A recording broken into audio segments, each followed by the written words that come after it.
suis dans la solitude et me voici pris de peur. Parce que la solitude effraie une âme de 20 ans.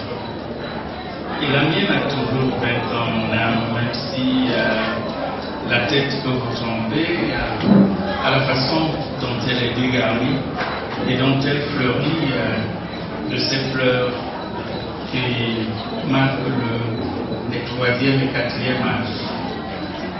Mais j'ai 20 ans. Et c'est précisément parce que j'ai 20 ans que j'ai accepté d'être avec vous ici, sur des terrains où j'ai usé l'essentiel de ma jeunesse, alors que j'avais encore, je crois, 28-29 ans. Lorsque je découvre cette belle région de l'Est, qui était encore appelée Provence à l'époque, et où jeune chercheur de l'Institut des sciences humaines du Cameroun, mais aussi du Centre national de la recherche scientifique de France, précisément du laboratoire de langue et civilisation de la tradition globale du CNRS, je me lance comme ethnologue et anthropologue à la rencontre de ce que je ne savais pas moi-même. Le chercheur ne sait jamais où il va, mais il est guidé par l'intuition. Et quelquefois, l'intuition produit des hasards qui peuvent être des hasards bienfaisants, édifiants,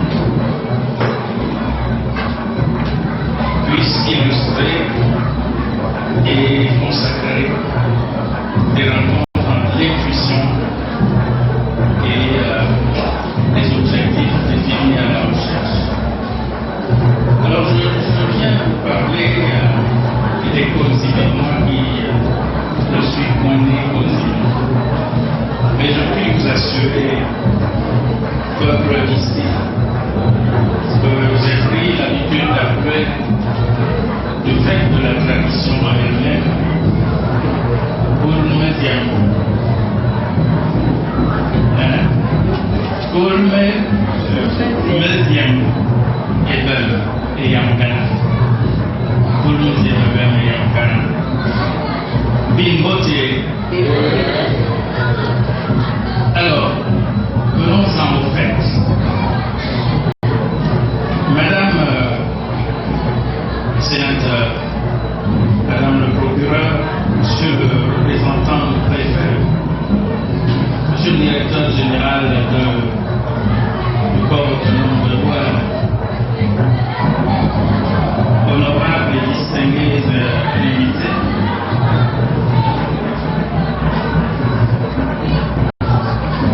vénérables pères de la tradition consigée ici rassemblés, ceux d'ici comme ceux venus de l'autre rive du fleuve, je vous salue. Il a plu à la promotrice du festival Bolélo de m'inviter à prendre la parole dans le cadre de la toute première édition de cet événement qui fera date. C'est avec joie que j'ai accepté. Plus grande encore est ma joie de me trouver ce jour parmi vous, en plein cœur du pays des descendants de Ziembem et Yamkana, comme nous l'avons retenu de la tradition en traversant de long en large pendant une quinzaine d'années ensemble de ce que j'appelle le pays continu. De Molundo à Zoaduma, on appelle Yokaduma, de Ngato ancien à Mbanbera, que j'ai fait à pied entre Lomé, Zokaduma et Lomé, J'ai passé 7 jours d'un trek avec une équipe de pygmées et de guides.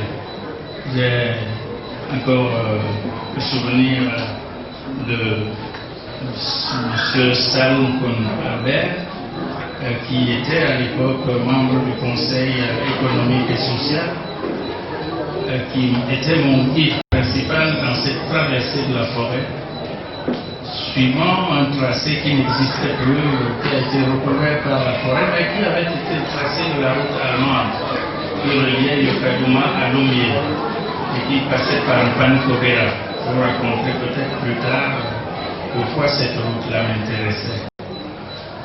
Mais que ce soit dans le pays d'un Piémont, des Bidjouki, des Konabem, des Kumpon, que ce soit dans le pays des Bangantou, dans le pays, je vais les citer tous, non, je ne les citerai pas tous, des Ndjef, n'est-ce pas, des Bagoué et des Ndimé, où je me suis établi finalement. J'ai parcouru ce pays en 4x4, en moto ou à pied. J'avais mes 20 ans sur et donc ma colonne vertébrale me permettait tout cela encore. Je ne sais pas si je pourrais entreprendre encore de telles recherches aujourd'hui. Mais c'est une source inépuisable d'enseignement qui m'a permis donc de rencontrer ce brillant, vaillant, dynamique et particulièrement pointu dans l'intelligence peuple de descendants de Ziembem et Yankana. Immense joie en effet celle qui m'anime à la vue de l'accomplissement de ce festival. Vaste projet qui, à mes yeux, n'est qu'un début d'accomplissement en faveur de la restauration de la nation Kosi. Parce que cela fait une trentaine d'années que j'espérais et que j'attends ce moment. Parce que cela fait 30 ans et bien davantage que je m'étais persuadé à mon fort intérieur, mais aussi par la puissance des rencontres de l'esprit, au milieu de cette flore luxuriante, au milieu de cette forêt sempervirente, traversée et entretenue par le flot des rivières qui la rose, le Kiel, la Bouma, le Dja, n'est-ce pas? Je m'étais persuadé qu'il y avait bien mieux que la luxuriance de la forêt, de la nature, que la beauté des paysages, que la diversité inégalée de la faune sauvage. Oui, immense joie que la mienne de rencontrer enfin ici ce jour, à Mindoro, des hommes et des femmes conscients, dynamiques, debout, fiers de leur être au monde, prêts à prendre en main leur destin singulier, décidés à accorder à leur patrimoine si riche toute sa place dans la construction de la diversité des expressions humaines à l'échelle du temps, à l'échelle de l'espace, mais surtout à l'échelle des valeurs mises en partage pour nourrir l'entière humanité. Mesdames et messieurs, les organisateurs, on vous l'a annoncé, avaient prévu que ma prise de parole à l'orée de ce rendez-vous historique soit une leçon inaugurale.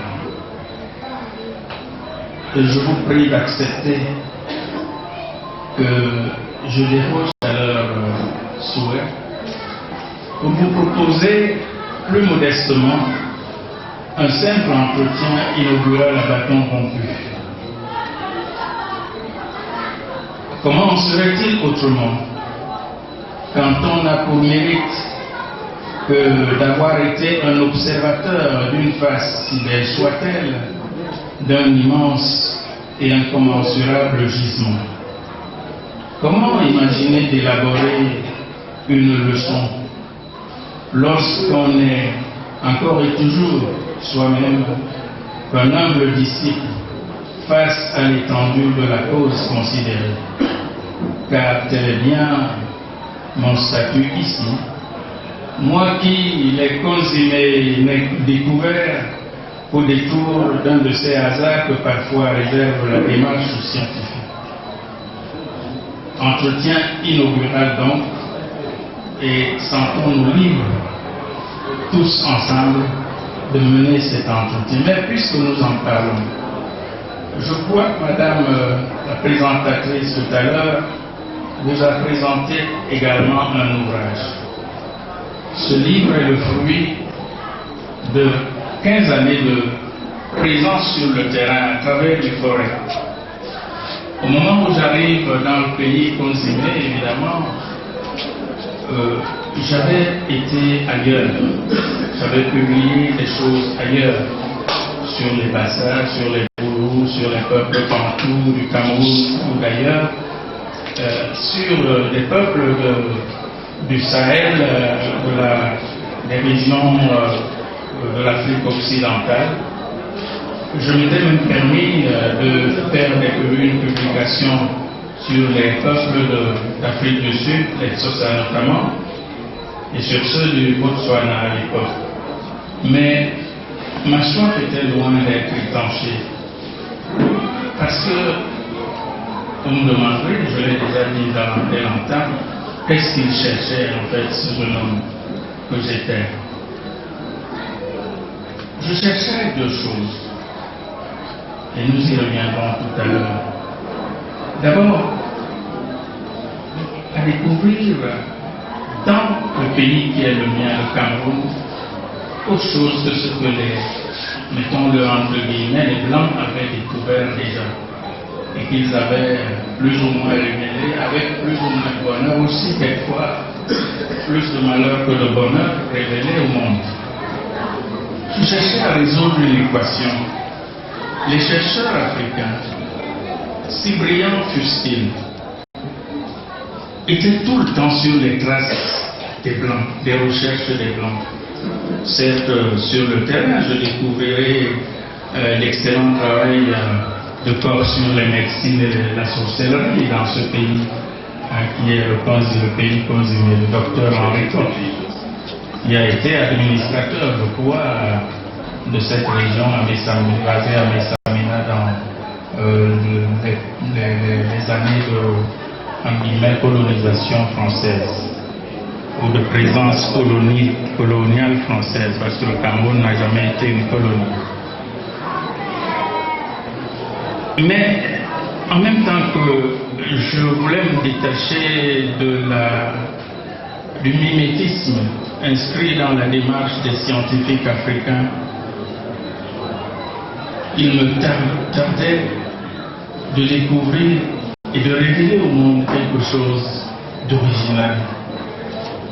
Quelque chose d'original qui non seulement fasse pièce, mais puisse marquer la distanciation entre tout ce que nous avions appris jusque-là sur les Africains eux-mêmes et les autres. Alors, c'est l'objet de ma quête, de mon inclusion dans la forêt équatoriale et de ma rencontre avec les Kozimi dans toute leur diversité.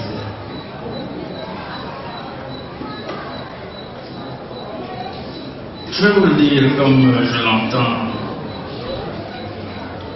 Ma rencontre avec le monde Kozimi m'a permis de lever une hypothèque, de solver un contentieux scientifique vieux de plusieurs années, de plusieurs décennies même. Souvenez-vous que Ruth Finnegan, dont les travaux avaient fait le bonheur de certaines universités américaines et qui parlait avec autorité de la créativité africaine, Ruth Finnegan avait développé une thèse qui a fait florès. Et que disait cette thèse? que les peuples d'Afrique ne sont point capables de produire une œuvre vaste. Elle disait que tellement absorbés par la gestion de leur quotidien, ces peuples peuvent tout au plus créer de la littérature de pacotille, d'après elle, des petits contes, quelques chants de fables, des proverbes, quelques devinettes, quelques séjours. Mais jamais cette peuple-là, disait-elle, et enseignait-elle, n'était capable ni n'avait pu produire une œuvre de grande ampleur. Alors vous voyez que j'avais un grand problème à résoudre. Mais rendez-vous compte d'où viendra la solution. Elle sortira du pays continu. C'est pour ça que je m'écarte volontiers du sujet qui m'a été suggéré pour une leçon. Nous aurions pu traiter l'histoire des peuples consimés ou du peuple consimé. Souffrez que je dise plus souvent la nation consimée. Mais ça aurait été m'enfermer encore dans des schémas que je n'aime pas beaucoup. Parce que l'histoire, vous la vivez vous-même. La connaissance de ce peuple, elle est en vous. Nous y reviendrons tout à l'heure pour insister. Il n'appartient pas à un observateur étranger, entre guillemets, de venir vous raconter ce que vous êtes. Je crois que mon devoir à moi, c'est de vous inciter à vous connaître tel que vous êtes. Mais de vous inciter en vous disant, comme on dit à la plus belle des femmes, vous êtes là. Et vous méritez les applaudissements du fait de votre beauté. Vous méritez d'être célébré. C'est ce que j'ai voulu faire ce soir. Et donc, grâce à la culture consimée, le monde entier, et le monde africain en particulier, peut bomber le torse sur le terrain de la compétition et de la compétitivité des créations humaines, des créations littéraires qui font la grandeur des sociétés à l'échelle planétaire. Savez-vous qu'avant la publication d'un pomo, le Mahabharata, vous avez certainement entendu parler de l'épopée de mythes légendaires des hindous.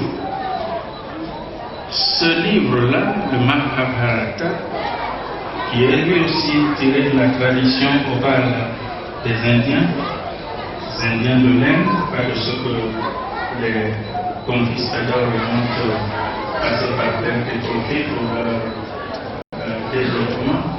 Eh bien, le Mahabharata des hindous passait pour être la plus longue épopée mythique du monde. Mais je vais vous le dire, grâce à un pomo, une fois publié sous cette forme en français, le Mahabharata est battu. Les consimés ont devant le monde la plus grande et l'une des plus belles épopées de la planète Terre. Le pomo.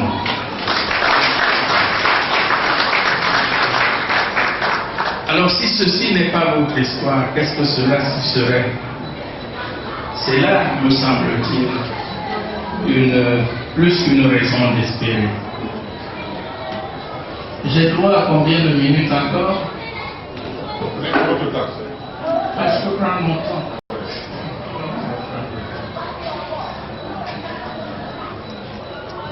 Alors, je vais me permettre de vous faire une petite mise en bouche. Une petite mise en bouche. Comment avons-nous constitué l'œuvre d'un pomo?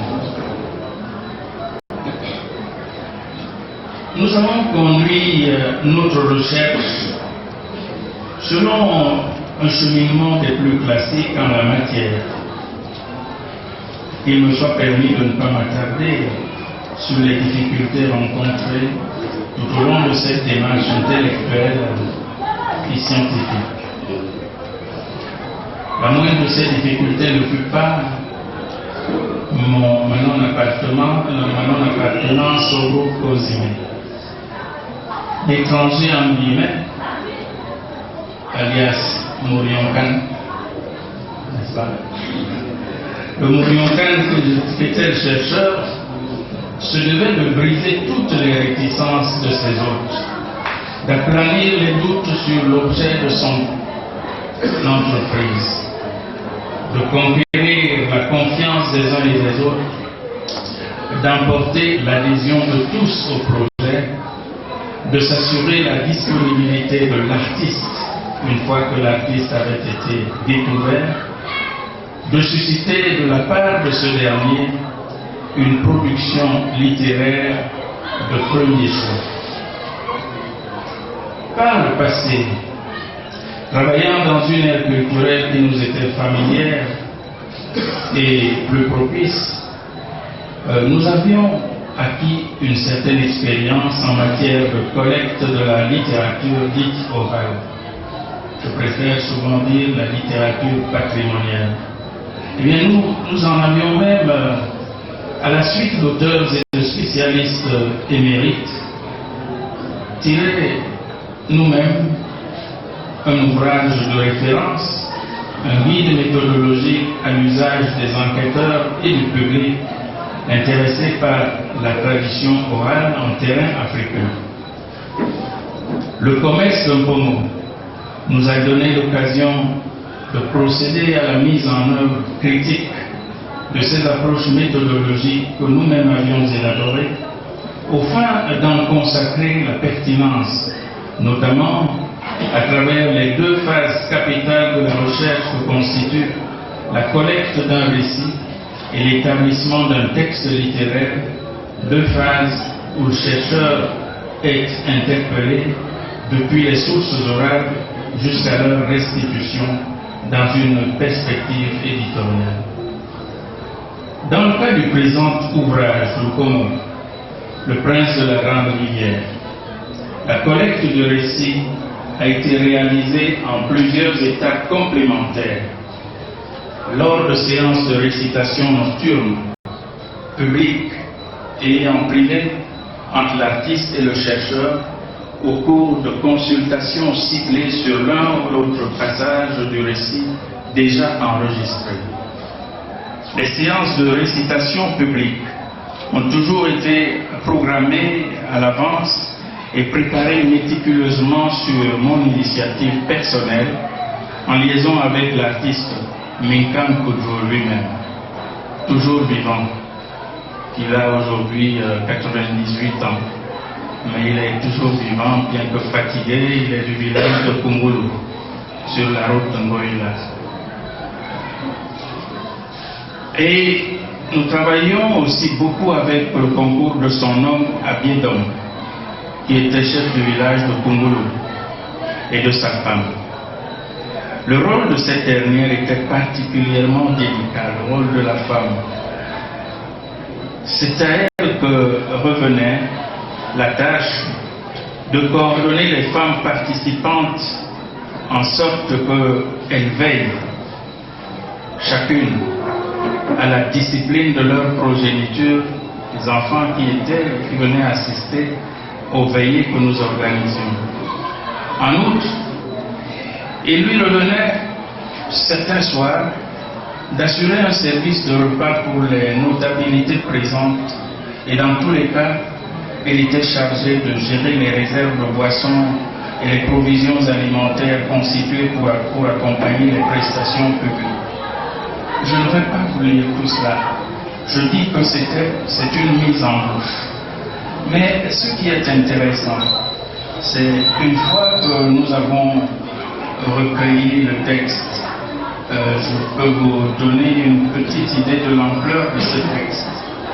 Eh bien, ce texte que nous établissons, au bout de 15 ans, vous lirez, pour ceux qui auront l'avantage d'accéder à l'ouvrage, toute la démarche méthodologique que nous avons appliquée, d'abord à la découverte de l'œuvre, ensuite à sa reconstitution, parce qu'il nous a fallu 4 ans d'aller et retour auprès de l'artiste pour qu'enfin un soir, au bout de 4 ans, Lincoln accepte il s'est mis à pleurer. Et ce soir-là, il a chanté, après avoir pleuré, il dit, pour moi, Silo, comme on ne mourra plus, ne finira pas. Parce que aujourd'hui, je crois que j'ai rencontré la personne que les dieux, mes ancêtres, avaient mis sur la route pour que Nkomo ne meure jamais. Nkomo a Silo. Et donc, la publication qui est le fruit de 15 années de travail comme cela, part véritablement de cette soirée-là où l'artiste verse des larmes. Parce que pendant 4 ans, il racontait sa vie, il racontait des histoires, il chantait beaucoup. Il chantait pour entretenir les gens, mais en fait, il ne livrait rien de récit lui-même. Et tout était fait pour décourager le chercheur qu'il prenait jusque-là pour un aventurier, jusqu'au moment où nous nous sommes établis dans une convivialité et j'allais dire une complicité d'esprit et menant vers le partage de la substance. Donc, pendant ces 15 ans, nous avons procédé à l'enregistrement par étapes du récit auquel Lincoln pour jouer par des mérites de langue et de culture désignée, nous avait assujettis. Nous avons procédé au repiquage et à la lecture des bandes magnétiques. Nous avons procédé à leur dépouillement. Nous avons procédé à la transcription de leur contenu, ce qui nous a obligés à apprendre la langue. Mais je vous dirai tout à l'heure pourquoi j'ai oublié la langue parlée, parce que je la parlais couramment au bout de ces années. Mais à un moment, j'ai décidé d'oublier de la parler. Évidemment, on ne m'a pas donné une femme dans cette région. Personne n'a songé à me marier à une cousine. Peut-être que les choses auraient été autres. Mais j'étais déjà marié avant de venir, je vous rassure.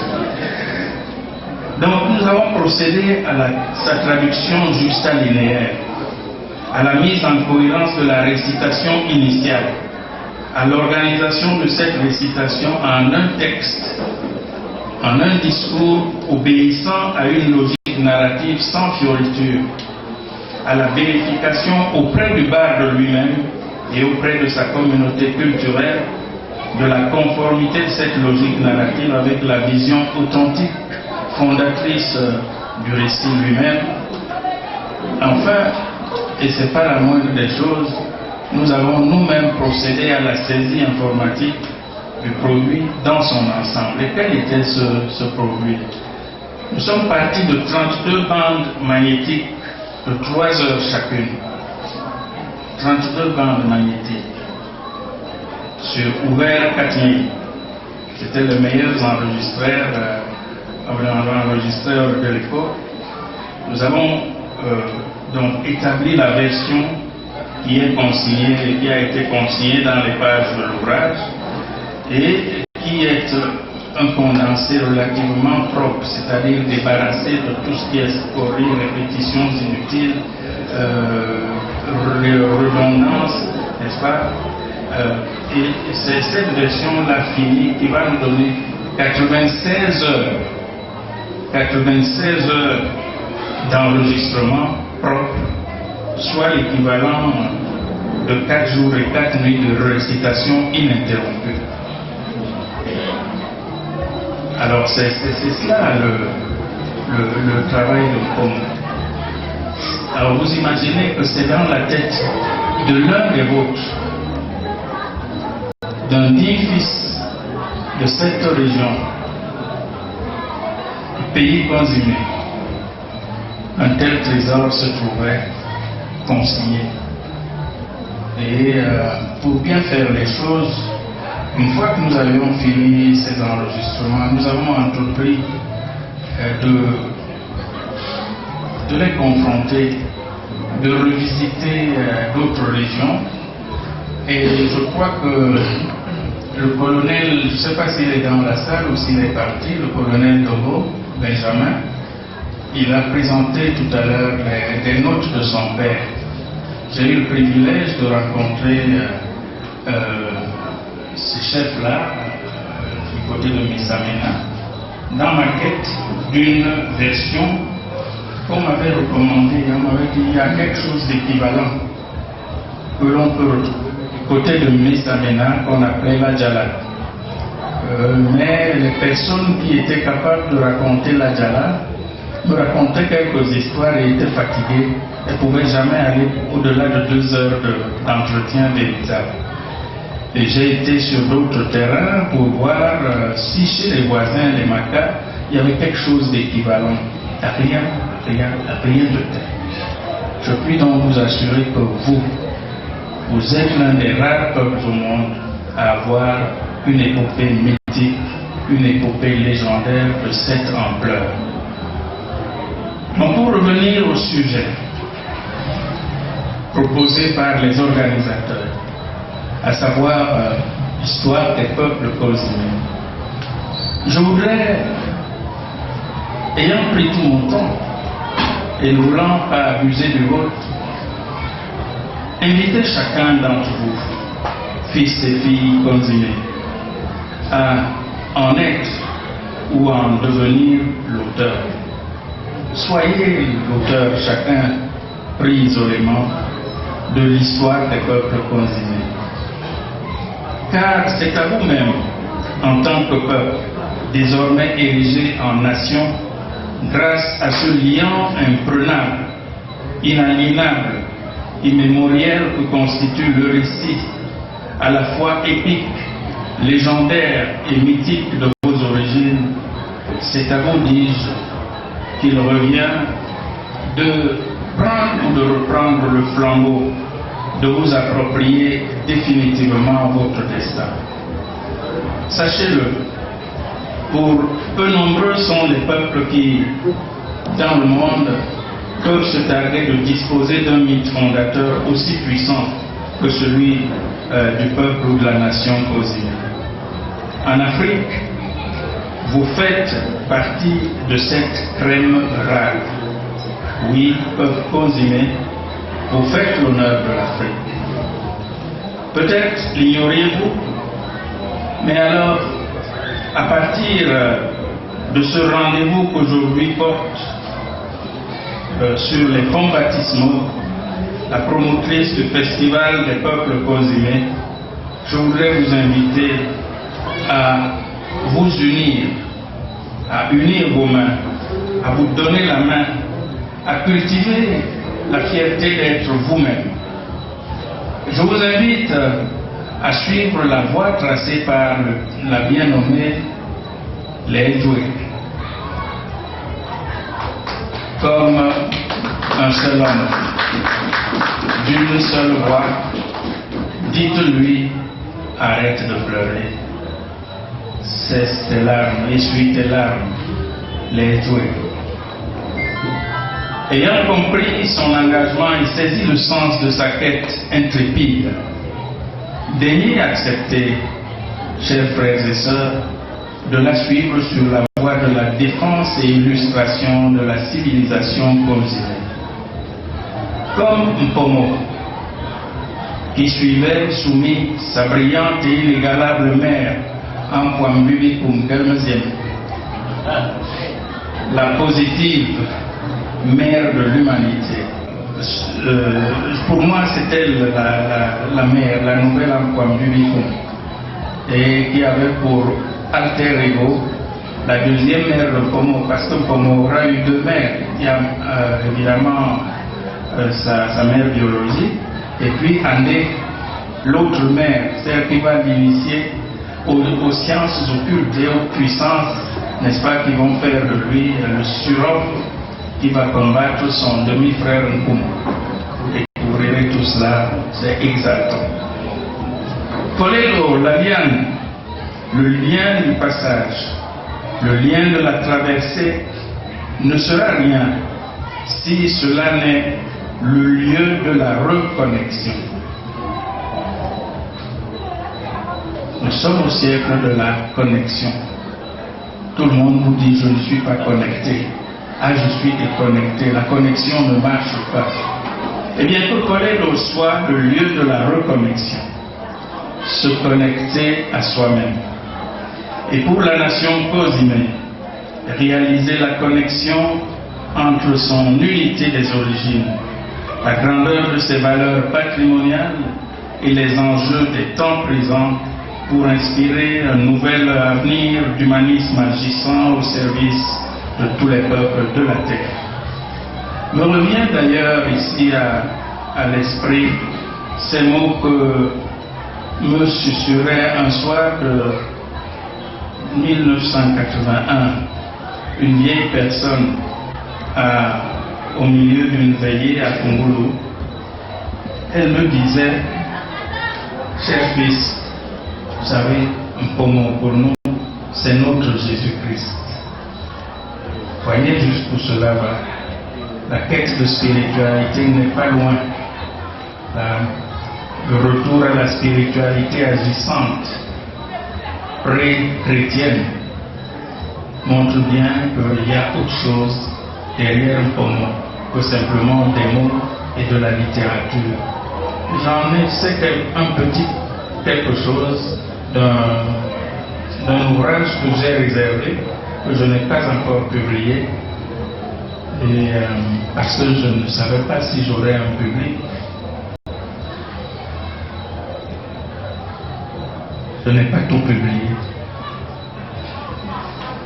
Par les armes de la culture des puissants qui dominent la terre depuis déjà 6 siècles, l'Afrique a perdu sa noblesse.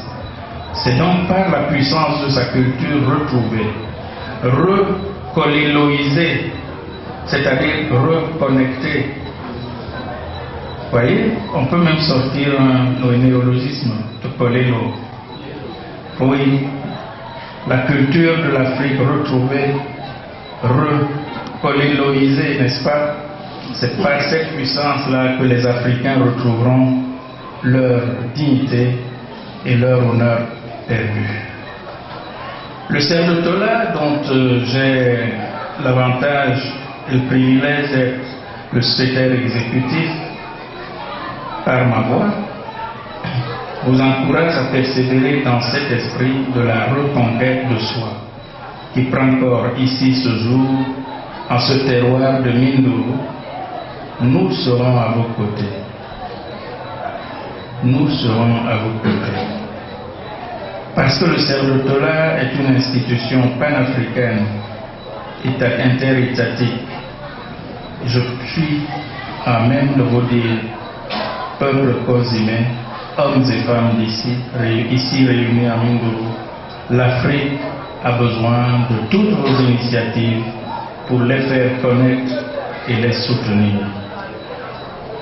Déjà, le héros avec acuité de la culture Cozimé que je suis va sortir des tiroirs ces éléments jamais publiés que j'évoquais tout à l'heure, faute de savoir s'il rencontrerait un public intéressé.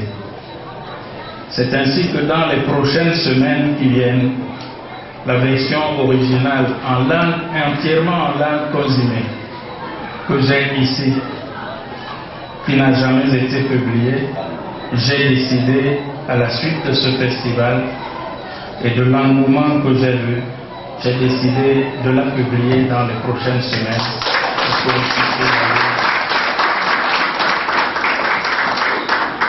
Après le texte en français, qui aujourd'hui fait son chemin à travers le monde, qui j'ai une demande de traduction en japonais, parce que j'ai enseigné quelques années à l'université de Kyoto. C'est ce texte que j'ai enseigné. J'ai enseigné ce texte dans d'autres universités en Europe et en Amérique du Nord. J'ai donné 2 séminaires là-dessus au Brésil. Eh bien, enfin, on me retrouve sa matrice première, puisse ce moment être celui de la renaissance de votre peuple pour gagner les combats à venir. Et ces combats sont nombreux. Je remercie le directeur du port autonome de Douala d'être là. Nous sommes dans le même combat. C'est celui de la vraie libération de l'Afrique. Elle passera par les armes de la culture, elle passera par les armes de la reprise en main de notre développement. L'Afrique sera libre par ces éléments ou ne sera pas. Je vous remercie.